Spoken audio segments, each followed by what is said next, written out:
ஐயா சிவாய நம்ம சொல்லுங்க. ஐயா சிவாய நமக. சொல்லுங்கய்யா. ரொம்ப முக்கியமான ஒரு 2 கேள்வி இருக்கு, அதுக்கு எனக்கு பதில் சொல்லுங்க போதும். சொல்லுங்க.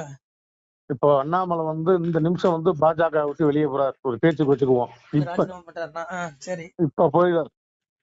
இதுல சரி. உண்மையிலேயே சந்தோஷப்படுறது உங்களுக்கு 2-3 ஆப்ஷன் தர்றேன். ஒண்ணு பாஜக தலைவர்களா சந்தோஷப்படுறது, அல்லது பாஜக தொண்டர்களா, அல்லது எதிர்கட்சிகளா? எப்படியா பாஜக அதாவது முத சந்தோஷப்படுறது யாருன்னா பாஜகவில் இருக்க புல்லுருவிகள். அதாவது அண்ணாமலையுடைய வளர்ச்சி பிடிக்காதவன், அண்ணாமலை எதுக்குடா பிஜேபிக்கு வந்தாருன்னு நினைக்கிறவன், அவன் தான் சந்தோஷப்படுவானே ஒழிய மற்றவன் சந்தோஷப்பட வாய்ப்பு கம்மி தான். முத துரோகி உள்ளதான் இருப்பான், பக்கத்துலதான் இருப்பான், தூரத்துல இருக்க மாட்டான். தூரத்துல இருக்க எதிரி தான், அவனை சமாளிச்சிடான். துரோகி பக்கத்துல இருப்பான். ஆனா தொண்டர்கள் சந்தோஷப்பட மாட்டான். தொண்டர்கள் அவ்வளவு நொந்துருவான். இப்பதான் ஒரு தலைவன், ஒரு நல்ல ஆத்மா சேர்ந்து இருக்குதுன்னு சொல்லி அவ்வளவு சந்தோஷப்பட்டு இருக்கிற நேரத்துல தொண்டர்கள் அவ்வளவுமே தாயில்லா பிள்ளை போல ஆயிடுவான். புரிஞ்சுக்கோங்க. நான் ஐயா ஒண்ணு புரிஞ்சுக்கோங்க ஐயா. அங்க பாருங்க, நீங்க நினைக்கிற மாதிரி அண்ணாமலை ஒன்றும் சாதாரண மனுஷன் கிடையாது, அது அவதாரம். நான் உங்கள்கிட்ட எத்தனை நேரம் தான் சொல்லுன்னு தெரியல, உங்களுக்கு புரிய மாட்டேங்கிறாங்க. அவருடைய மனித உடலை பார்த்துட்டு நீங்க மனுஷன் நினைச்சிட்டீங்க. மனுஷன் கிடையாது. அதாவது கலியுகத்துல 2 அவதாரம் நடந்துருச்சு. ஒண்ணு பரமாத்மா, இறைவனே இறங்கி வந்துட்டான். உத்தரப்பிரதேசல ஆண்டுட்டு இருக்கான் இறைவன், அது மனுஷன் கிடையாது, பரமாத்மா. இவர் தூதுவன், அனுமன். அண்ணாமலை அனுமன், ராமனுடைய தூதுவன், அவ்வளவுதான். நான் சொல்ல, இறைவனே எங்க அப்பாவே சொல்றான் பாருங்க, இந்த கலியுகத்துல என்னுடைய தூதனை நான் அனுப்புவேன்.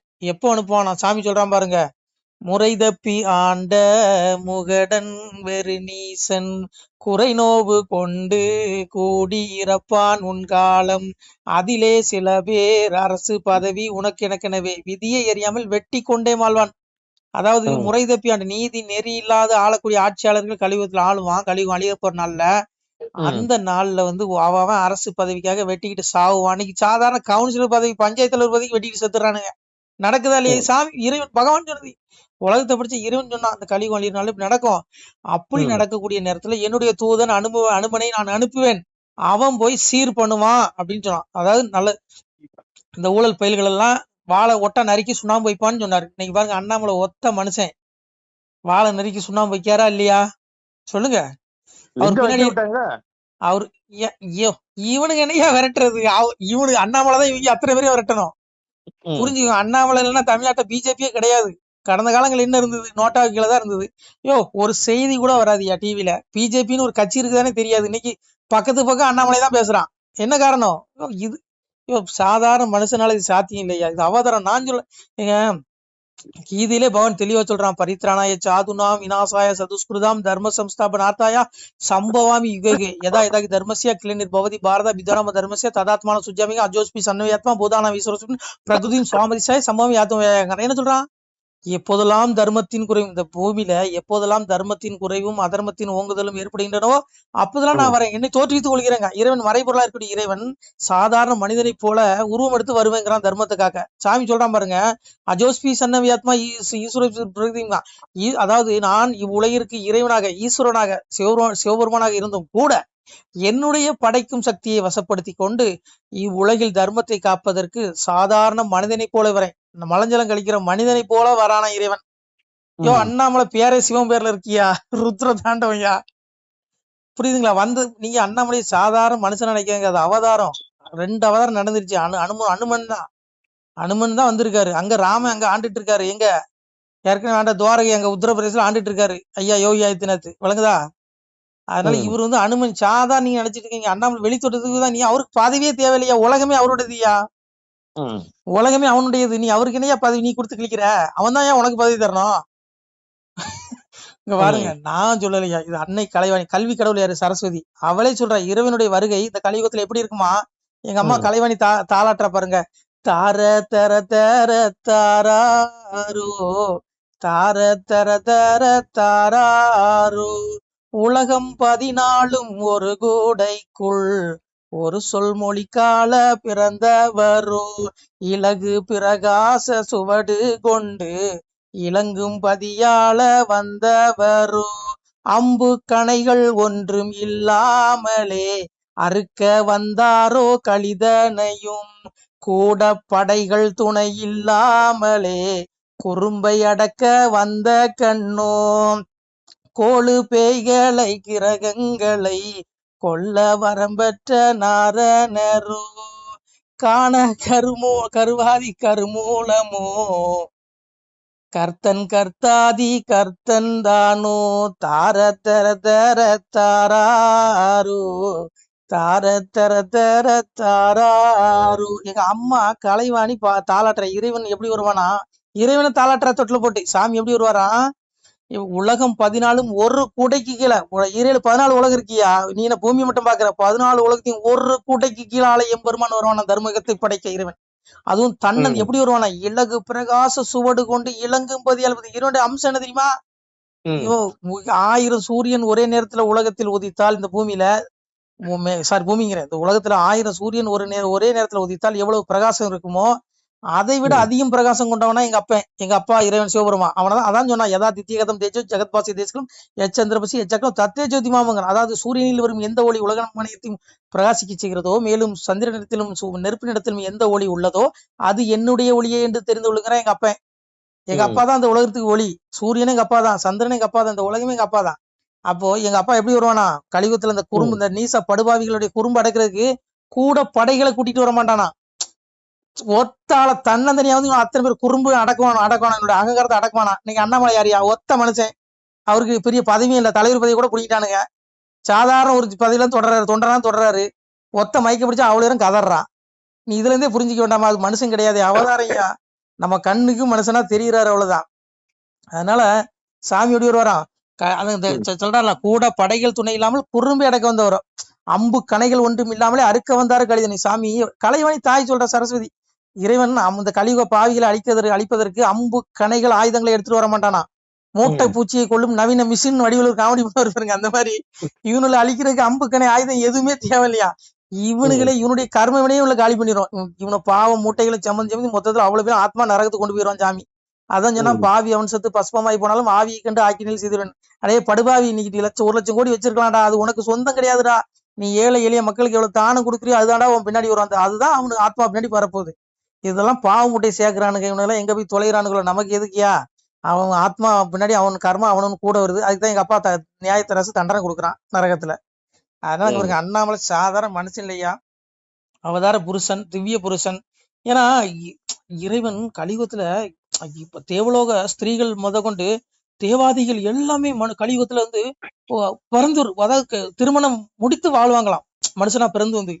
ஏன்னா சாமி பகவானே சொல்றான், தெய்வ மடவார் தேசமதியிலே வருவார், வையம் அறிய மாலையிட்டு வாழ்ந்திருப்பார், பார்வதியால் ஈஸ்வரியால் பரமேஸ்வரியாலும் சீர்வதியாலான சீதா தேவி முதல் கண்ணி குமரி முதல் கைலை புகழ் மாதரெல்லாம் உண்ணி அவர்கள் ஒரு தளத்தில் கூடி மக்கள் கிளையுடனே வாழ்ந்திருப்பார்கள். இறைவன் பிறந்து வந்து மனிதனாக பிறந்து குடும்ப குட்டியோட வாழ்வானா, நமக்கு தெரியாது. இப்ப அண்ணாமலை பாருங்க, சாதாரண கல்யாணம் பண்ண மனுஷன் தான், இறைவனை கூட இருக்கலாம். ஏன்னா முன்னே சொல்லப்பட்டிருக்கு. எங்க அப்பா இறைவன் சொன்ன வார்த்தை, கலியுகம் அழிகிற நாள்ல தெய்வ மடவார்கள் தேசத்துல வருவாங்க. அப்பதான் அந்த களி அழிஞ்சு தர்மயுகம் வரும், நியாயம் தர்மம் காக்கப்படும். அதான் சாமி சொன்னா, தெய்வ நிலைமை தேசமதில் காணாது, மை நெறிய பெண்ணார் மணி நீதம் காணாது, ராஜ நெறிநீதம் ராஜ்யத்தில் காணாது. 3 நீதம் நாசமா போயிட்டு, அந்த நாசமா போனதை அதை நிலைநாட்டதுக்கு இறைவன் தேவ ஸ்திரீகள் இந்த கலியுகத்துல நிறைய கற்புள்ள அம்மைமார்கள் பிறந்துட்டாங்க, கல்யாணம் முடிச்சு வாழ்ந்துட்டு இருக்காங்க. புரியுதா உங்களுக்கு? உங்க மனைவி கூட, நீங்க கூட ஒரு அவதாரமா இருக்கலாம், யாருக்கு தெரியும்? நீங்களும் கல்யாணம் முடிச்சா வாழ்ந்துட்டீங்க. உங்க அம்மா வீட்டம்மா கூட ஒரு தெய்வமா இருக்கலாம், யாருக்கு தெரியும்? இறைவன் எந்த கோலத்தில் இருப்பான்னு எனக்கு தெரியாதியா. ஏன்னா தெய்வம் வர வேண்டிய காலம் நெருங்கிட்டு. ஏன்னா களி அழிய போது. சாமியை சொல்றான், களியோ விளைந்து போச்சு சக்கர ஆயுதத்துக்கு இறை காணும் பருவமாச்சே, சிவனே ஐயா துரியோதனனும் பஞ்சவரும் சேர்ந்து ஒரு வயிற்றில் பிறக்க கண்டேன் சிவனே. மகாவிஷ்ணு எங்க அப்பா சொல்றான், எங்க அப்பா சிவபெருமாட்ட உரையாடுறான். பெருமாள், சிவனே என் சக்கராயத்துக்கு வேலை வந்துருச்சு, களி விளைஞ்சிருச்சு, இனி அழிவுதான்ட்டான். இன்னைக்கு அழியுதுல, நாட்டு நாடு யுத்தம், எங்க பார்த்தா அடிச்சுட்டு சாகுறானுங்க, நடக்க இல்லையா? தர்மீகம் வர வரைக்கும் இப்படிதாயா இருக்கும். சாமி அதையும் சொல்லிட்டான், மேல் மாசி 6 7 15 கொள்ளிருந்து தர்ம யுகமதிக்கும் அதற்கு முன்னுள்ள காரணம் அழிவுகள் விவரம். எங்க அப்பா எல்லாம் சொல்லிட்டான். தர்மயுகம் வர்றதுக்குள்ள இந்த கலியுகத்துல இப்படி அழிவு, இப்படி சேதம், இப்படி நாசமா போவோம், இப்படிலாம் நடக்கட்டான். அதான் இப்ப நடந்துட்டு இருக்கு உலகத்துல. இதுல தர்மத்துக்காக இறைவன் வருவான். அதனால அண்ணாமலைக்கு வரும் யோகி எங்க ஐயா, அங்க அது பரமாத்மாயா, அது ராம, இது ஆஞ்சநேயர். புரியுதா உங்களுக்கு? நீங்க என்னமோ அண்ணாமலையா 6 தொகுதி பொறுப்பாளர் போட்டு அவர் ஒதுக்கிடலாம், அவர் அப்படியே நகட்டிடலாம் நீங்க நினைக்கிறீங்க. இவரு ஒரு காலமும் நடக்காது. அவருக்கு மிகப்பெரிய ஜாக்பாட் இருக்கு, மிகப்பெரிய ஜாக்பாட். அண்ணாமலே எதிர்பார்த்திருக்க முடியாது, அவ்வளவு பெரிய ஜாக்பாட் இருக்கு. அவர் தெய்வ அவதார், திவ்ய புருஷன், அது அவருக்கே தெரியாது. யானையோட பலம் யானைக்கு தெரியாதுயா. அவ்வளவு பெரிய யானையோட பலம் யானைக்கு தெரிஞ்சிச்சுன்னா இம்புட்டுக்கான 3 அடி இருக்கவன் அந்த யானையை அடக்க முடியுமா சொல்லுங்க? தெரியாது. அது போல அனுமனுடைய பலம் அனுமனுக்கு தெரியாது. அனுமன் வந்தாச்சு, அங்க ராமன் ஆண்டுட்டு இருக்கான். எங்க துவாரகை ஆண்ட மாதிரி எங்க அப்பா அங்க ஆண்டுட்டு இருக்காரு இறைவன். அவதார புருஷன் ஐயா ஆதித்யநாத், யோகி ஆதித்யநாத். அதனால இங்க பாருங்க, விரைவில் தர்மயுகம் உதிக்கும். நம்ம வந்தது எதுக்கு? 14, அதாவது புரிஞ்சுடுங்க, நமக்கு 7 வாய்ப்பு தான் மனித பிறவி கொடுக்கப்படுது. இது 7வது பிறையா கூட இருக்கலாம். எங்க அப்பாவை தேடி மோட்சத்துக்கு போங்க. பக்தி சோதித்தே பல நாளும் காத்திருந்த வித்திகன் இணை வந்து வேண்டார். மேல் வீடிலிருந்து செத்திறந்து தீநரக சீல்குட்டியில் அடைக்க கொத்தியிருந்த புழுக்கள் வந்து கொஞ்சம் தான். ஆனா மனிதர்களே, 7 வாய்ப்பு தான். இது உங்களுக்கு 7வது வாய்ப்பா கூட இருக்கலாம். இந்த வாய்ப்பை தவற விட்டுட்டு அப்பாவை அடையலைன்னா உங்களுடைய ஆத்மா மீண்டும் மண்ணுலகில் 84 லட்சம் பிறவி எடுக்கும். ரஜசி பிள்ளையும் கத்வா கர்மசி ஜாயதே ததா பிள்ளையும் தமசி மூணு ஜாயதேண்டா முடிஞ்சு போச்சு. நீ வந்துட்டே இருப்ப. ஊர்த்தம் கச்சந்தி சத்வா மத்திய திஷ்டந்தி ராஜசாக ஜெகனிய குணரித்து அதோ தாமச ஜனான்ட்டா முடிஞ்சு போச்சு. தம உனக்கு துஷ்டன் நரகத்தை போய் தொலைவான். ரஜோசமுடைய ராஜேஷ் இந்த உலகிலே நின்றுவான். கர்மம் அனுபவிக்காது. சாதுக்களாகி சாதுவை கூட முடித்த நல்ல பிள்ளைகள் அவர்கள் மோட்சத்துக்கு போயிருவாங்க. அவங்க எங்க அப்பாட்ட போயிருவாங்க. அதான் சாமி சொன்னா, வாக்கியம் கொடுப்போமா நாமும் பலனுடன் வாழ்வோருக்கு நோக்கிய கருணை உண்டாம் நோயிலா திருந்து வாழ்வா தாக்கிய வாசகத்தின் தன்மை நம்பவருக்கு வாக்கிய வைகுண்ட விடு வந்தவர் வாழ்வார். எங்க அப்பாவோட வீட்டுக்கு போனோம், எல்லா உலகம் அழிஞ்சிரும். ஆனா எங்க அப்பாவுடைய உலகம் மட்டும் தான் அழியாது. இந்த ஆத்மா அங்க போகணும். அங்க போனாதான் அவனுக்கு விடுதலை. அங்க போகாத வரையிலும் இறப்புக்குரிய மண்ணுலகில பிறந்து சாவான். எவ்வளவு பெரிய துன்பம் ஒரு பிறவிக்கே. பாருங்க, எனக்கெல்லாம் ஐயோ எப்படா எங்க அப்பா கூடுவான்னு நான் நினைச்சிட்டு கூட நினைக்கிறான். ஒரு நாளைக்கு எத்தனை பேரோ இறக்குறான். நம்ம பேசிட்டு இருக்கும்போது எத்தனை லட்சம் பேரும் மரணம் அடைகிறான். அந்த லிஸ்ட்ல தான் நானும் இருக்கேன், நீங்களும் இருக்கும். நமக்கு எல்லாம் நாள் கொடுக்கப்பட்டிருக்கு. காலத்தை கணக்கிடுவதில் நான் காலன், தண்டித்து நடக்குவதில் நான் யமன். தண்டி தடுவது யமன். எங்க அப்பா தான் காலன், எங்க அப்பா தான் யமன். உனக்கு மோட்சம் கொடுக்குற சிவனும் எங்க அப்பா தான். சிவனை தேடிக்கோங்க, அவ்வளவுதான் நான் சொல்லுவேன். இவனுக்கு அண்ணாமலை சாதாரண, நீங்க நினைக்கிற மாதிரி சாதாரண மனுஷ பிறவி கிடையாது. அவதார திவ்ய புருஷன். அது உங்களுக்கு தெரியாது, அவருடைய இது எனக்கு தெரியும். நமச்சிவாய. திருச்சிற்றம்பலம். சிவாய நம. திருச்சிற்றம்பலம், தில்லையம்பலம், பொன்னம்பலம். சிவாய நம. உறவுகளே, சிவ அன்பர்களே, தற்போது தாங்கள் இந்த வீடியோவில் பார்க்கக்கூடிய இடத்துல ஒரு சிவாலய திருப்பணி ஒன்று நடந்து கொண்டிருக்கிறது. இந்த இடத்துல பார்த்தீங்கன்னா, முன்பு ஒரு காலத்தில் வந்து ஒரு சிவாலயம் இருந்திருக்குது. அதாவது இந்த ஏரியா வந்து இப்போ வந்து ஒரு தென்னை மரங்கள் பனைமரங்கள் சூழ்ந்த காடாக இருக்கிறது. முன்பு ஒரு காலத்தில் இங்கே ஒரு ஊர் இருந்ததாக சொல்கிறாங்க. ஆனால் இப்போது சுற்று வட்டாரத்தில் 5 கிலோமீட்டர் சுற்றுலாவில் ஊரே கிடையாது, காடு. இப்போ இந்த இடத்துல ஒரு சிவாலயம் வந்து அமையிருக்கிறது. இந்த சிவாலயத்தில் வந்து இருந்த அந்த சாமியுடைய திருமேனியை வந்து எடுத்து வச்சிட்டோம். திருப்பணி முடிஞ்சதுக்கப்புறம் பிரதிஷ்டை பண்ண இருக்கிற உறவுகளே, தற்போது இந்த வீடியோ பார்க்கக்கூடிய உறவுகள் தங்களால் முடிந்தால் ஒரு சின்ன உதவி செஞ்சு கொடுங்க. எங்கள் இடத்துல பொருளாதாரம் இல்லை, அதனால் பார்த்திங்கன்னா அந்த வேலையெல்லாம் அப்படியே நின்று போச்சு. பாருங்கள், இந்த அப்படியே பாதியிலே நிற்கிது இந்த சிவாலய திருப்பணி வந்து. பக்த கோடிகள், அன்பு உள்ளங்கள், தயவுசெய்து நீங்கள் உதவி செய்ய விருப்பமுள்ள உறவுகள் உதவுங்க. உங்களுக்கு கோடி புண்ணியம் கிடைக்கும். இந்த சாமியோடைய அருள் அனுகிரகம் உங்களுக்கு கண்டிப்பாக கிடைக்கும். இது வந்து ஒரு புகழ்பெற்ற சிவாலயம் கூட சொல்லலாம். சாமியோட திருமேனியை எடுத்து வச்சிட்டோம். இந்த இடத்துல பார்த்திங்கன்னா ஒரு வாசி தண்டம் இருக்குது. அந்த காலத்தில் ஒரு முனிவர் யாரோ தவம் செஞ்சுருக்காங்க. அவங்களுடைய வாசி தண்டம் அவர் திருக்கரங்களால் எழுதின ஓலைச்சுவடி கூட இன்றும் இருக்குது, இன்னும் பாதுகாக்கப்பட்டு வருது.